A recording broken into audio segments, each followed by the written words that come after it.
y'all caught that all of you have the same initials for the names of your games, right? Yeah, I saw that. ED, which is rather similar to D&D, I started thinking. Yeah. So there's that as well. And also to Darkest Dungeons, which is also often talked about in And Dragon's stuff. Dogma as well. There Yeah. were a lot of constraints on the name already. Abbreviation didn't really. What time zone are you in, Alan? I'm Pacific. Where exactly in the Pacific time zone are you? Are you dealing with the same heat wave I am? There is no heat wave up in Vancouver, Canada. Oh, okay. Cool. It's Ronald the Rules Lawyer, and I'm talking to people who support my Patreon. We're now doing an exclusive live stream with the creators of two computer games that use rules compatible with Pathfinder 2e, and also I think the first official Pathfinder 2e computer role-playing game. Yeah, I think so. Yeah. And this is going to become an edited video. And the purpose of this event is to allow you all to talk about your games. I thought you guys might want to meet each other. You might want to support each other in your various projects. And also, my sense, and I think this was correct, that you guys are just supportive of other Pathfinder 2e creators and want to spread good vibes like I do. So, Certainly.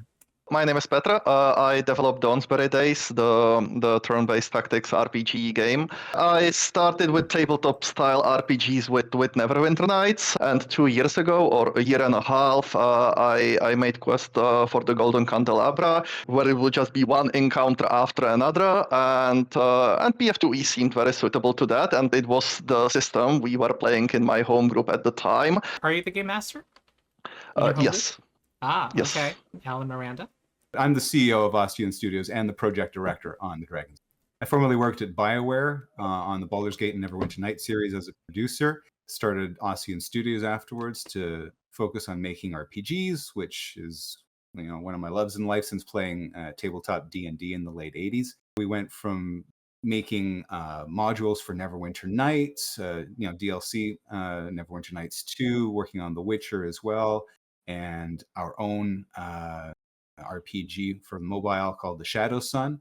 We've gotten to this place with all this 20 years of experience of making RPGs to make The Dragon's Demand. So I'm Luke. I'm the lead designer and writer for Ossian.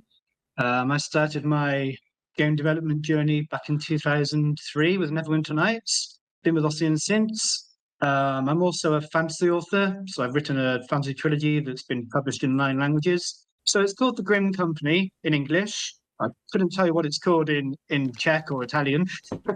And so I hope I bring game design sensibilities with a flair for telling a good story and crafting a good character and plot. Let's talk first about Dawnsbury Days. People should definitely check it out if they haven't. Quest for the Golden Candelabra is free, first of all. And I also have actually kind of promoted it, saying it's a great way for people to learn the system because of the UI.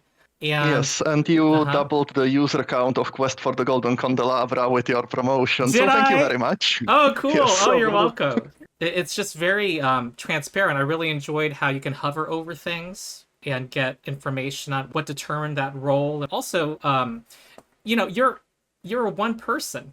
Like, this is kind of a heroic feat. Like, you had to have made some decisions on what you wanted to prioritize and also probably cohere with, like, what you like in games. So feel free to just talk about your game. My objective there was to have a game on Steam, because that was my goal, just to have something on Steam. I would not recommend that people play Quest for the Golden Candelabra now, because Dawnsbury Days includes everything in Quest for the Golden Candelabra, except with better performance and art and content and stuff. Even for Dawnsbury Days, I did need to cut away heavily. I never intended it to contain anything besides the encounter mode. Dawnsbury Days is a level 1 to level 4 turn-based tactics RPG. It has a main story campaign which has 21 encounters. You play 5 encounters at level 1. You level up. You play 5 additional encounters in the story with preset long rest and downtime points between them. But when I say downtime, what I really mean is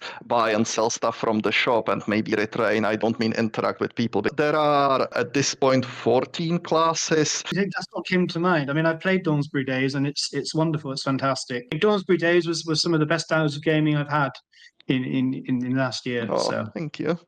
I have a Patreon, and I did make some polls, and I did ask for advice. And mostly this was self-serving in the sense that I knew that I couldn't implement all the content in the tabletop rule set, and I didn't even want to because I didn't have the user interface necessary to handle 300 feats and 300 spells because they wouldn't fit on the screen. So I found that most of the time the results were fairly one-sided in that if the poll asked about should this be more faithful to tabletop or something else, it would always be like 90% faithful to tabletop. One thing you mentioned was realities as a solo developer. If I can't afford to like pay anyone to do the stuff that I'm not good at, I have to do that myself. But it's just taking so long. May I ask, this is your first time making a computer game? Oh, no. I've been making video games for 20 years now. None of them were on Steam, but I made games for like contests or quick games when I had some ideas. I'm already working 8 hours a day doing computer programming for the day job, right? And so any additional time that I spend programming or creating video games is coming out of your leisure time, and so takes away from the time that you play games yourself, and so that's tough. Yeah, a series of encounters. It allows you to keep it within a limited scope that's more manageable. And a lot of people who are in the Pathfinder 2e community, this is like perfectly like, we're nerds. We went the battles with the tactics, and I was happy with it. The original project code name was Feats and Encounters because like those were the two things you were doing. And I guess my big inspiration here was Druidstone Secrets of the Manor Forest, which was exactly like this. It was a video game where you just have an encounter, you improve your character, and have another encounter and another encounter. You just focus on the core game loop. The user interface is inspired by Solasta, right? Okay, and I really like that interface. One who's still not very familiar with the rules can kind of learn the game looking at that interface. I think they came with several innovations in Solasta. One of them was just the bottom bar with half or full page list actions with icons and text.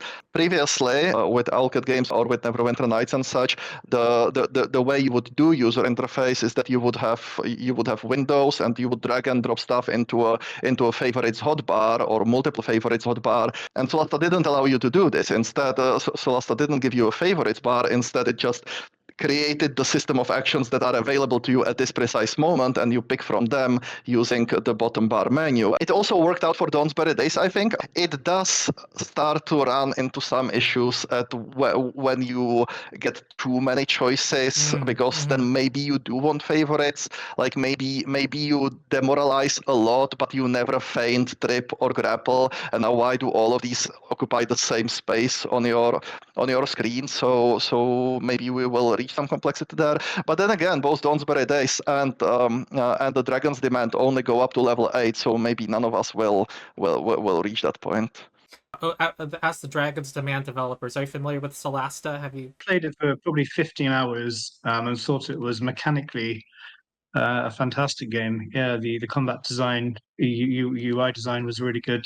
Petra, what mods are there for Dawnsbury Days? There are 2 encounter mods which add campaigns. One mod which adds a 5 encounter campaign that takes place on a starship. One mod that Starship? adds yes. Cool. And another one which adds a free encounter campaign. Besides that, there are most of the mods, maybe 20 or 25 of them at this point even, are character content mods which add additional ancestries, classes, spells, or feats. And there are a couple special ones, some that add like variant rules or make other changes.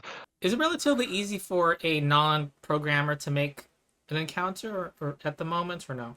I would say it's fairly straightforward. I made a video on how to do it, and the video has an hour and a half.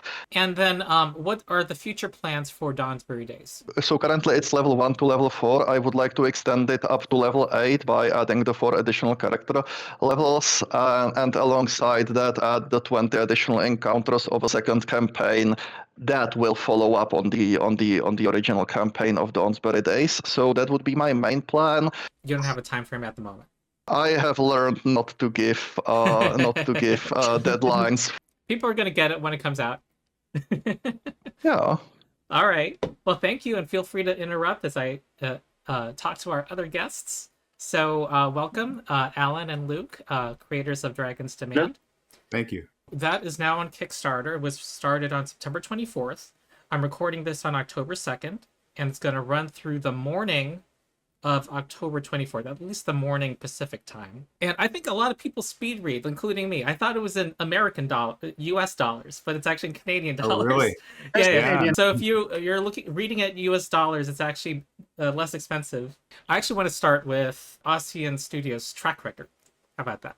We started with our first game, Darkness over Daggerford, which was intended to be a premium mod. If you remember back in the Neverwinter days, BioWare had this program for premium mods, and Atari wanted to focus on Neverwinter Nights 2. They canceled approvals for all our premium mods, and so BioWare had just had to shut everything down, which was a real frustration for us. We'd worked over. It was a body blow. Oh yeah, it was not good, and we released it for free. Which, in hindsight, that's great, because then we retained sort of the ownership of it to be able to then, 15 years later, sell it for a Neverwinter Nights Enhanced through Beamdog. So that was good. From what I've found online, there's been positive reception of your mods. Feel free to not be modest and talk about why. Well, there's a reason for that, especially for Darkness over Daggerford, is that, and we mentioned this in our Kickstarter, is that we tend to dream big. The goal for Darkness over Daggerford was to make something that was actually beyond Neverwinter Nights. It was a Baldur's Gate style expansion pack, something like 25, 30 hours, where you get to just go and explore places. Typically with Neverwinter Nights, like throwing a ball? Is that what you mean by mentioning Baldur's Gate? Baldur's Gate 2, Baldur's Gate 1. Baldur's Gate Throne of Ball became a much more linear experience where you sort of go along. Okay, I see what you're saying. Yeah. We wanted more exploration. And so Baldur's Gate 1, there was a map and you could choose to go south, east, west. It was up to you. So we wanted to do that, just basically exploring the Sword Coast. Side quests, come across strange things. It just felt like a living world as opposed to a string of missions. We went from doing Darkness over Daggerford to doing Neverwinter Nights 2 mods. The irony is Atari approached us to do a mod for Neverwinter Nights 2 after they saw Darkness over Daggerford. So, yeah, I know, interesting. Huh? Neverwinter Nights 2 Mysteries of Westgate, which was, again, more of an expansion-sized game. We did a good job. We were more or less on time with that, despite Neverwinter Nights 2 not being completely finished for modding it. And that's when the problem started for us in terms of release. It took 19 months for Atari to release that game, which was so painful for us. And it was all because they were creating a new DRM scheme that I think was broken within 24 hours of the game being released. So it was infuriating. The DRM was one thing. It was also issues between Atari and Obsidian, and this often happens between developers and publishers. And we just got stuck in limbo. So you can expect that something that's released far later, gets far less attention. So that I think you had 2 expansions developed by Obsidian in the interim, right? So it was supposed to be the first piece of new content. It ended up being the third.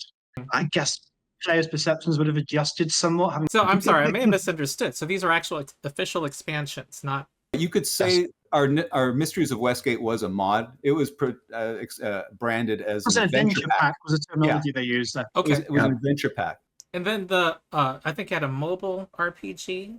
What's the story of that? Yeah, if you learned lessons, what did you learn? Working with publishers can be problematic. And just before I get into the Shadow Sun, we had actually worked with CD Projekt on The Witcher. We were actually going to do Scars of Betrayal, which was an expansion for The Witcher 1. But something happened with CD Projekt that they didn't get the money they needed at some point, and they had to cut all external projects that they were developing. So we got axed. So learning that lesson, it can be a tricky thing with publishers. Your livelihood's on the line. All your work that we poured into the Scars of Betrayal, gone. And I don't blame them. They had to do what they had to do. It was some external factors on them. So we went into that going, okay, we should really make a game for ourselves. And that was the Shadow Sun. We're going to have to design our own rules, our own world, everything about it. And mobile at the time, this was in 2010. Well, at the end of 2009. And mobile was taking off. You had the whole Angry Birds thing. And we noticed that there was a lack of real deep RPGs. People were making RPGs, but they weren't in the depth that you would find on the PC. And we thought we're in a perfect position to go in and bring a world of that role-playing depth to mobile, which we did. We jumped in 2010. We started using Unity. The issue that I had not anticipated enough was that we had done mods previous to that for Neverwinter Nights 1 and 2, and we were doing DLC content for them. So the base was there. In the case of the Shadow Sun, we had to build our own base, and it took far more work than I thought. And it was going to take work, but I didn't realize it was going to take so much more work, which extended our dev time. And on top of that, we were doing it on a limited budget. So a limited budget now stretching onto far longer than expected. The lead artists that we had didn't last long enough. They moved on, and eventually I became the lead artist, which I'm not a lead artist, right? I'm not an artist. I had to learn as I went. So all this stretched out our development, and it took 3 to 4 years before we actually released the Shadow Sun. But when it eventually did come out, RPG players really liked it. So we it did really well. Vindicated from that perspective. I think it featured in some top 5 of the year lists on some websites. I think it had like a Metacritic average of 81 or 82, despite being somewhat delayed. So I think fans and players really loved the world and the characters and the storytelling and the role-playing elements. This was also at sort of the beginning of Unity, and as you say, at the beginning of mobile. And I still remember that software development overall was much more difficult to do 15 years ago, and mobiles had even less power then, so it would be even that more difficult. And your game was 3D. I want to say, really good job on that. Like I imagine that would have to be technically very difficult. It was a challenge. We started with Unity 2.6. It was even before Unity 3, and it was clunky compared to Unity these days. So yeah, we had a learning curve. We hadn't used Unity before, and like you're saying, it was in the early days of Unity. It was a bit tougher to get things done in 3D, especially on mobile. It was a challenge. But I think it came out okay. I mean, by the time we released, though, we were facing things like Infinity Blade, which the Unreal Engine. I think we also in the week of release, we had Knights of the Old Republic come to mobile platforms. So that was a technical competitor to land in the same week. So our timing was off, unfortunately, with the Shadow Sun. The game itself was great. We had old time gamers like from the Surtec game days, in the 80s and 90s, saying this is my favorite mobile RPG because we spent the time to put the depth and the characters and the story and the world, and, all that kind of stuff that a CRPG has. And Luke, what is your role within Ossian? So I'm the lead writer and designer. So it's quite interesting with Ossian. Alan is an incredibly well-rounded producer. He will assist in many elements of game design. So Alan and I often collaborate on the initial stories and designs. And then I go on and add more details and fully develop it and create the quests, which Alan will often assist with. Yeah, and so I manage the writers on the team. I'm a big believer in if you're going to work with an IP, do the research. So whenever I'm working with an IP, I'll try to read every novel I can get hold of just to fill myself with the setting, almost become the living avatar of whichever setting I happen to be working with at the time. I'll just interject. It's really important for us to do that. We did that on The Witcher too. We steeped ourselves in it. It has to feel like an authentic experience. It can't just feel like a generic thing. It has to feel like a Pathfinder game, what we're doing to appeal. I'll have to say I put out a critical video of the Alcat games recently. I assume you've seen it. I actually watched that particular video earlier, and I have some thoughts on it. If you want to get to that later. Oh yeah, we should totally talk about it. We're going to get to it, folks, dear viewers. But I really appreciated you really felt like you were in Galarian. I feel a responsibility as the writer to tell a story in a video game with the same depth and emotional resonance and excitement that I would when I'm penning a novel. So that's great characters, surprising story arcs, fully realized NPCs, anything that feels trite or overdone, or like this is like from a Rats in a Cellar kind of quest. For me, that's probably something I'd have enjoyed when I was 20. These days, I want to try to make every quest and every interaction original, unique. I imagine before Kickstarter gets launched, you will have done some work before the Kickstarter, right? So what is the status? Where are you at?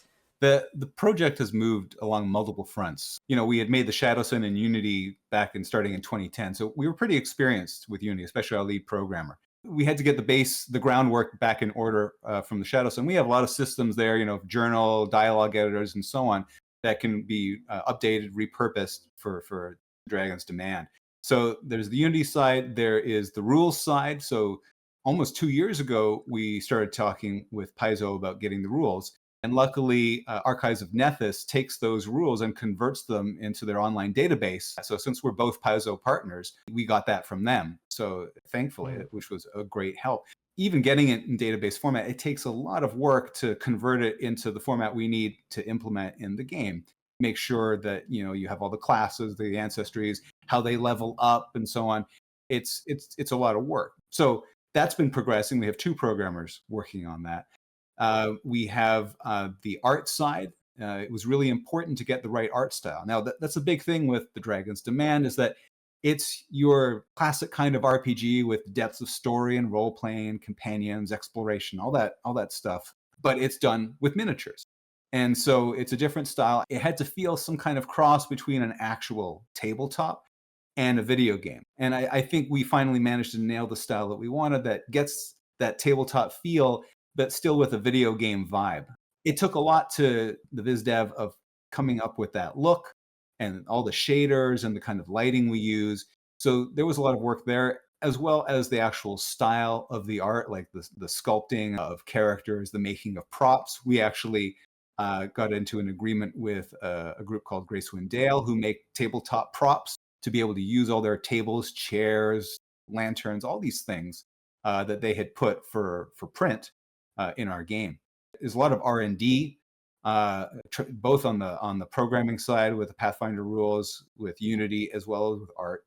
And we've also done pre-production in terms of how this is going to work, the Dragon's Demand module, in a video game. Now, if you look at the original module, the pen and paper one, it starts off that you're a caravan guard, or you're out of work and you're sitting in the tavern, and the adventure, happens and you get sucked into it. Typically with CRPGs, you need to have a central story to the character. What's your storyline besides the critical path of the story?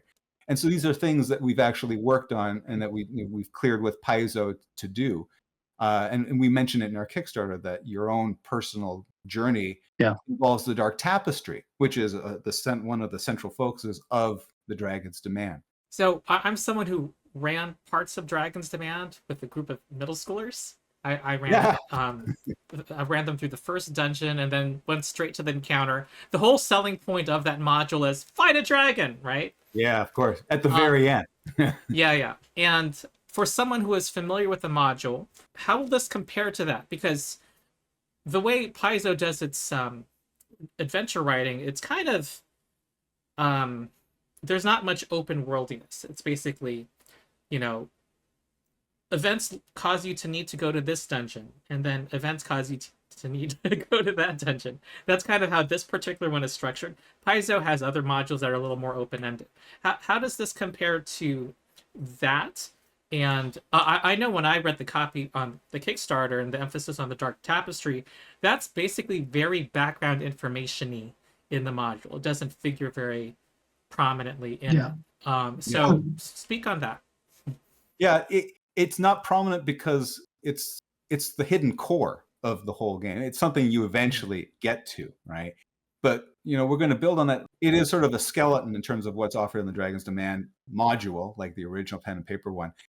But even in the book, the PDF, like you read, I mean, there is advice for the GM to actually go in and fill out the world. And so just consider us like a GM doing that. We need to bring the world alive. There's a whole town there. Right, there's a map of the town at the end with the all environs, these things, but there's no content about that in the Dragon's Demand, or at least very little. We need to take that as inspiration to fill out all that out, to build the town of Bellum with all its people and characters. And when you do that, you need content. It's all side quests and new companions and all that kind of stuff, things to explore. Yep. This is the content that I'll be working on. We're building on the skeleton to create a whole other additional world on top of that. Exactly what you'd see in another CRPG where you go around and explore worlds. And it's going to be done in kind of, an overland or world map where you go from area to area and you get to explore the whole area. How sandboxy will it be? Because one of the issues about Pathfinder 2E is that it's very it's very hard to do a level 4 region when you're level 2. Any thoughts on that? Well, this is something that Luke handles very well in terms of encounter balancing, economy, and so on. So I think the key is to subtly guide the player into the regions that they're prepared for, that, that they're high enough level to tackle. It would be interesting to have some areas, some scenarios, some quests that are perhaps over leveled, and we strongly hint at the player that they may not be prepared for this particular challenge, but if they want to try, they're welcome to. I've always enjoyed the philosophy of game design whereby it's okay to have very difficult stuff at points, providing the players given fair warning, and providing you're not lulling them into an encounter that they're not prepared for, which can feel unfair. And I know this maybe will relate back to your video on Pathfinder, Go ahead. Kingmaker encounter design somewhat. Yeah, so I think it's all about being fair to the player. But if we say if you go with these foothills, you're going to encounter ogres. Just to give an example, and you're only like level 1, there's going to be a problem. But if players want to do that, that's the beauty of a role-playing game, particularly a role-playing game where you're empowering the player to explore the world at their own leisure. We still have to balance that with people that just ignore that or miss it, right? Like, we can try to make them aware, but they may miss it. There are two schools of thought here. There's a school of thought that you can't possibly allow players to wander off the beaten path and get massacred, and therefore you must either forbid it or scale the enemies so that they can be beaten without too much effort. Or there's a school of thought that says you've given them fair warning, let the player play the game as they want, and let them learn about the challenges at their own pace. And I guess it's finding the balance between making it fun and exciting and potentially fatal, and giving the freedom to let the player discover that for themselves. I'm not angering them.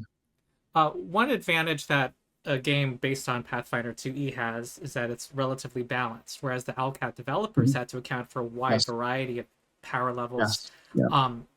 Petra's game has difficulty levels, and it decided to approach difficulty levels as not boosting the math and armor classes and attack bonuses, but just having building the encounter, having more creatures. Would that be fair? Yes.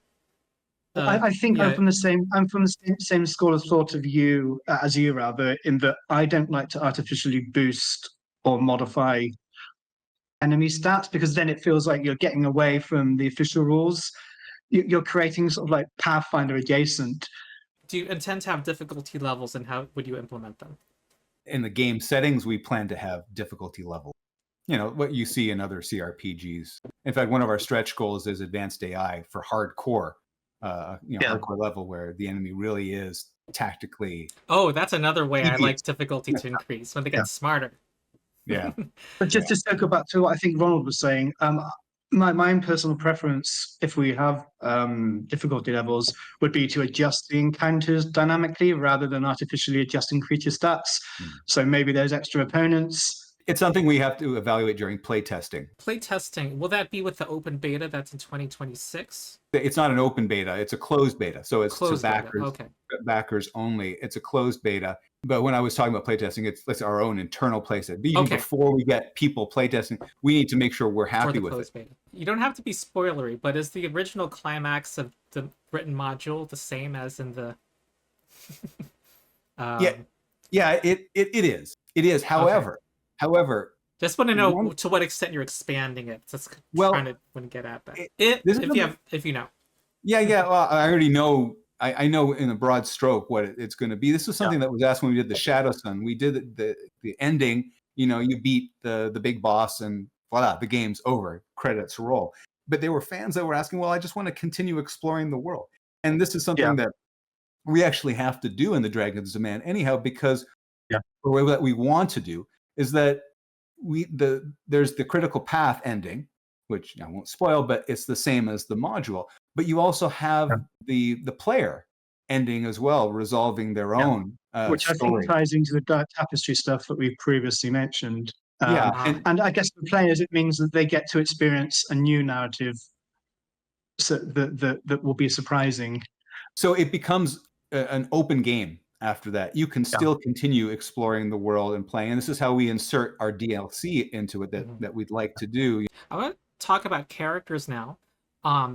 in reading the Kickstarter, I was a little confused. Is the party size 4 or 7? Yes, For a party of 4 with up to 3 companions. Oh, I'm sorry. Yeah, I Okay. guess that could be ambiguous. Yeah, no, Okay. it's a party of 4 that can include Okay. 3 companions besides yourself, the PC. So you're going to have one custom PC that you make, and you can have the option of making 4 custom PCs and not, having Lindsay join or something. That's the thing we're discussing at the moment, aren't we? It's an ongoing debate. We're thinking about the original intent was you create your own PC and then you come across companions that you can bring into your party, like Lindsay. But fans have been asking us, hey, can we create our own mercenaries, henchmen, whatever, non-companions, just to make our own party? Kind of like the old Icewind Dale game. And so it's something we've put on our list to look at. We already have some questions in chat about romance possibilities. What do you hope to do with the NPCs? And to what extent are they more than just, a stat block? The intention is to have, I believe it's up to 12 recruitable NPCs to provide each companion with a compelling backstory, a character arc, their own quest in the game. For a few of them, there could be potential romance options. And it feels almost cliche to say at this point, but kind of using Baldur's Gate 3 as a template for the kind of depth we want to have in party members. It'd be interesting to watch the culmination of a romance between 2 miniature models, wouldn't it? Will there be voice acting that's related? Will there be voice acting? And will it be... because that, from what I understand, that dramatically escalates a budget of a project. And, if you have voice acting, that limits how much writing you can do of dialogue. So what are your thoughts on that? Yeah, we're definitely going to have voice acting. And, people have asked us this. How much is it going to be full voiced or partially voiced? Things like the Owlcat games, it seems to be partially voiced. You voice your party companions, you voice the main NPCs. We have to see what we're going to get in terms of funding. But so and you can sometimes have NPCs say some lines, but not all. Some lines, yeah. Ideally, we'd like to record in LA with SAG actors, like the original Baldur's Gate games were, because characters like Minsk really pop out at you. You get really top tier actors when you do that, but it's expensive. It's flexible at the moment. I know what I'd like ideally. The VO does impact the writing that we do, I suppose.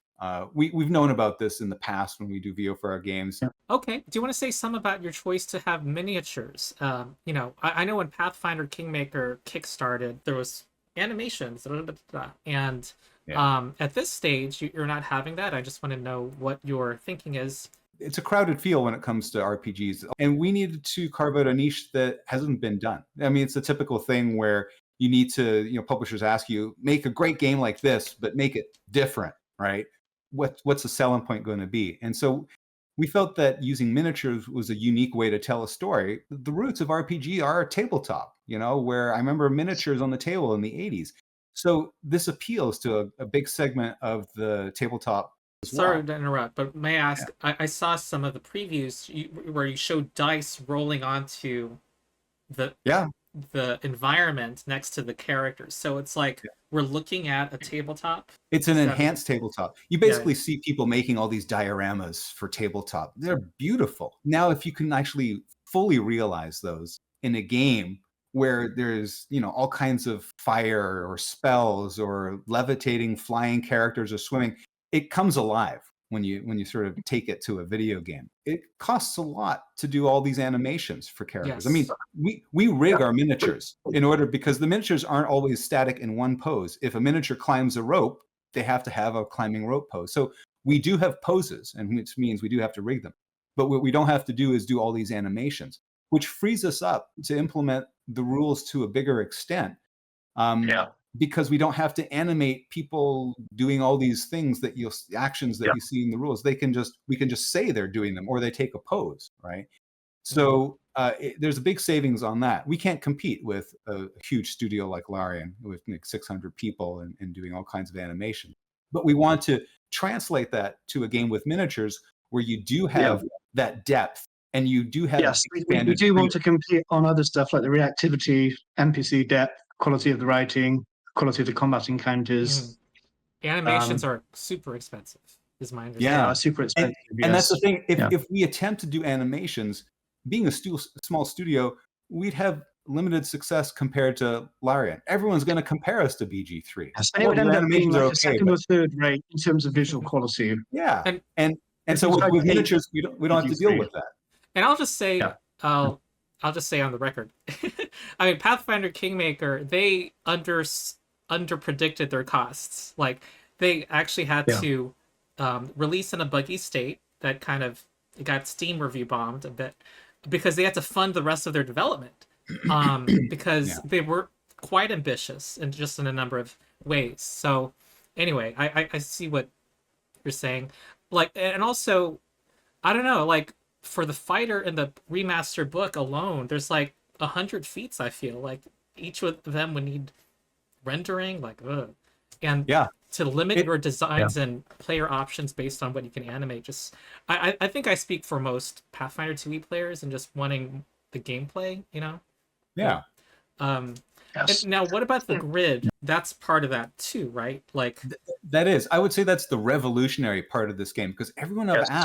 I've asked, have you ever played an RPG with verticality, 3D of being able to fly and swim before? Everyone else tells me no. Like, as far as I know, no either. So for us, this I mean, is, we should add that Solasta did do it to an extent, I believe, yeah, outside of verticality. they did. Now, I didn't play enough of Solasta, but it seemed to me Yeah. often the case that you could do it in specific circumstances. But our intent, at least with the Dragon's Demand, is to offer this 3D functionality everywhere, which means we Yeah. have to handle this everywhere. If we allow players to fly and levitate, and hence now they can get into a tower like from the top window, we have to make sure we put traps there or spikes on the walls, all that kind of stuff.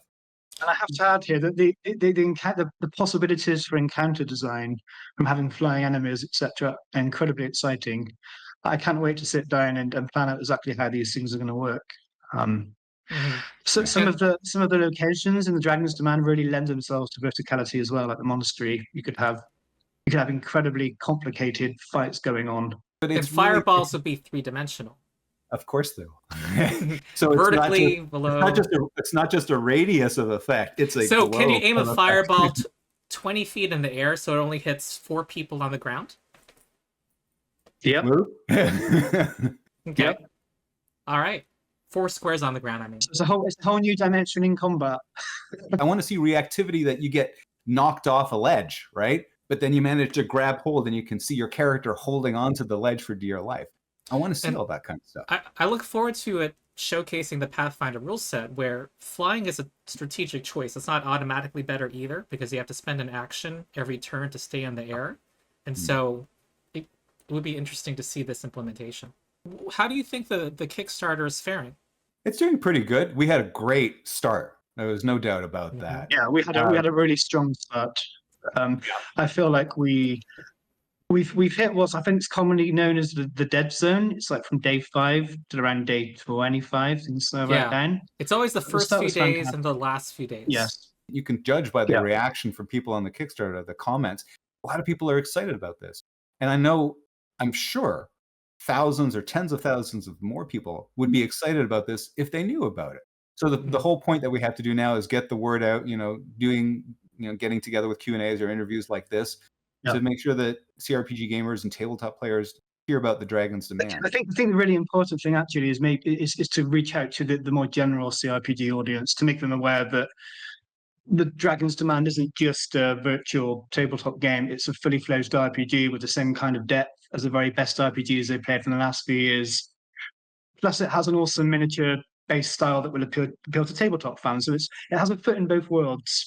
And it's really about spreading the word to both groups. If they could please support us and get us over the line, they'll have something incredible to play, and hopefully in 2026. Aiming for Baldur's Gate 3 characters and Solasta combat.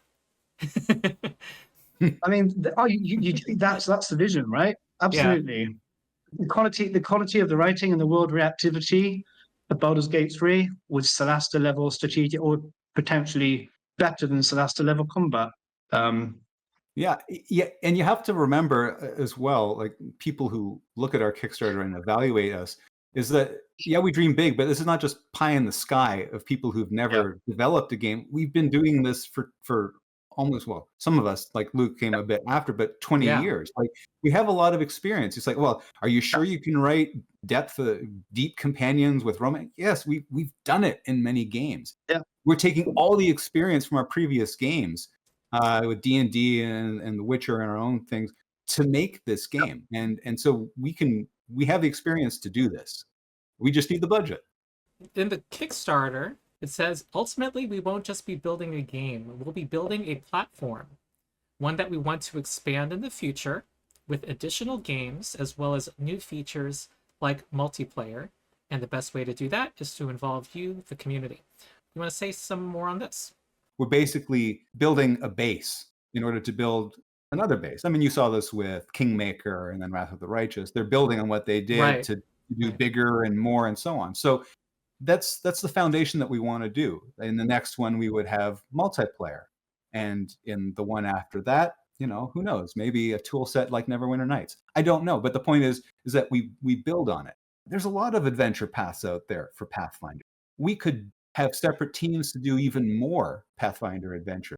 All right, like DLC. That's one side of the platform. The other side is to bring this to other platforms per se. If we get it onto console as well as other desktop platforms like Mac and so on. I'm looking at chat.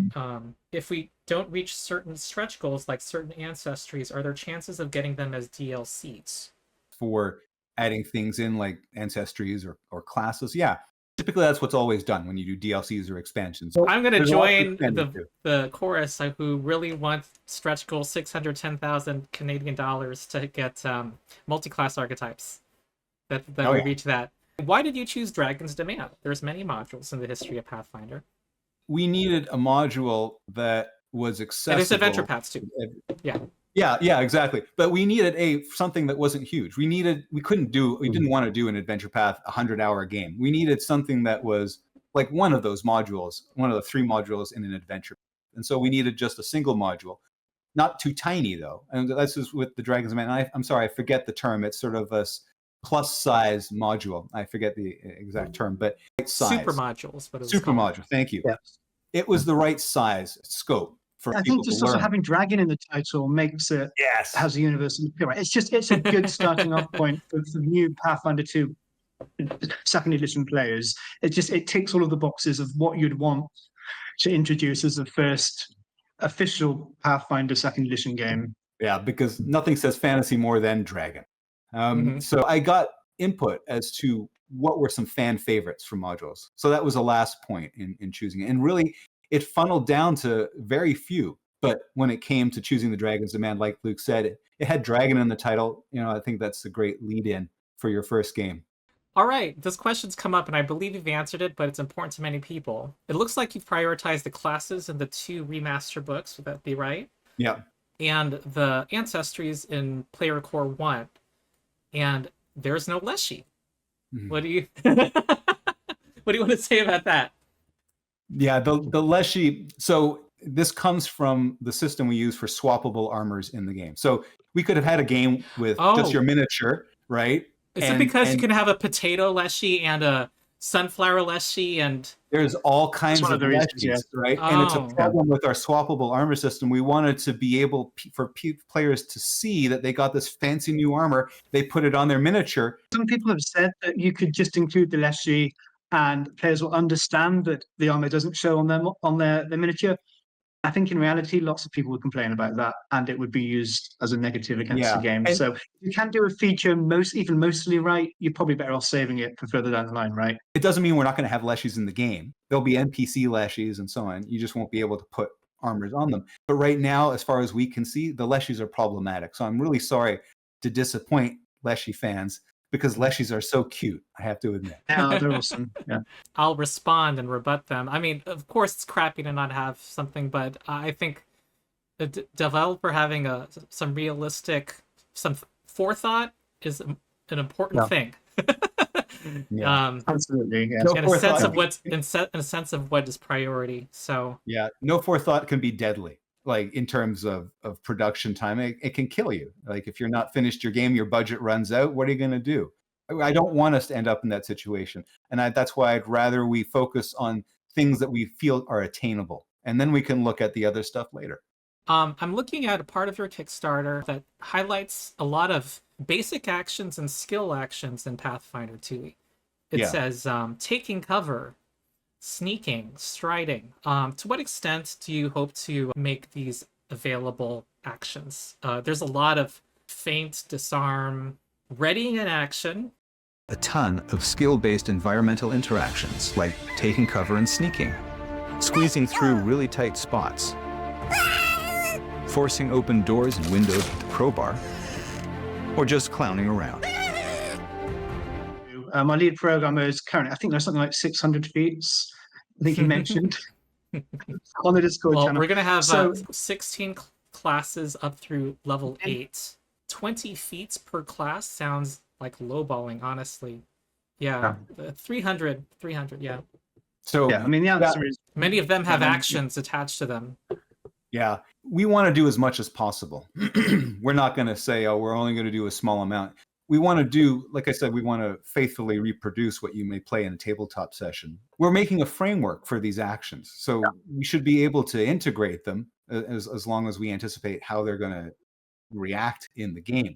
But the method for putting them in will be in place. And then we have to, it's going to be a workload thing of, you know, how implementation and then testing of all these actions. But as much as possible really is the bottom line. Do you have other sources of funding, or is it this Kickstarter and volunteer time? It's the Kickstarter, but I will say that the module is re-released for Neverwinter Nights Enhanced. There's Darkness Over Daggerford and Tyrants of the Moon Sea. Those were recent, right? Those were recent. So very Darkness recent. Over Daggerford was released, the enhanced version of it, not the one we did back in releasing in 2006. We released in 2018, and then we released Tyrants of the Moon Sea in 2019. And Daggerford even made it onto a console with Neverwinter Nights Enhanced. Those two modules are really good to us financially to help us give us a budget in order to do all the development we've done over the past couple of years. But that's not enough to keep going for the next couple of years. That's why we need Kickstarter to do that. Apart from that, we're not looking for a publisher or angel investors or anything like that. We've had our experience with that before. This is why we want to turn That's not directly looking good. to Yeah, fans. it sounded like you had a That's bunch of really- horror that's really good. stories. Pretty much. Yeah. Yeah. I'm intrigued, by the way, but I just remembered Neverwinter Nights is based on 3.0, not 3.5. Am I wrong? That's think it's- correct. Neverwinter yeah. Nights 2 is based on 3.5. Neverwinter Nights 1 and the enhanced edition is 3.0. Oh, okay. I might need to revisit that. And people want to get a sense of Ossian Studios and their work. I'd like to recommend at least 2 modules you could buy. So I wish both of your projects success. I really want Pathfinder 2e to like be seen as a game that it's like a fun game. And that these computer games are a way to popularize it as a system. And absolutely. yeah, it's just Thanks, Ronald. yeah. We really hope we get the opportunity to do this, to bring that to fans. We're Yeah. excited. Yeah, and people fund the Kickstarter. Please. Let's it's already on track to, it looks like I was looking at other projects and how much the trajectory, it looks to me like we're gonna get close to, if not, it looks like it's gonna fund, but we want to get those stretch goals. Yeah. It If looks that way, but if anyone's a budding games designer and they're watching and they would like to include a quest or an item that they've long used in their own tabletop campaigns, then some of the higher tiers will enable you to have that featured in our game. yeah. I should ask you one last question. If people back it, what will be ways they can have a voice in its development?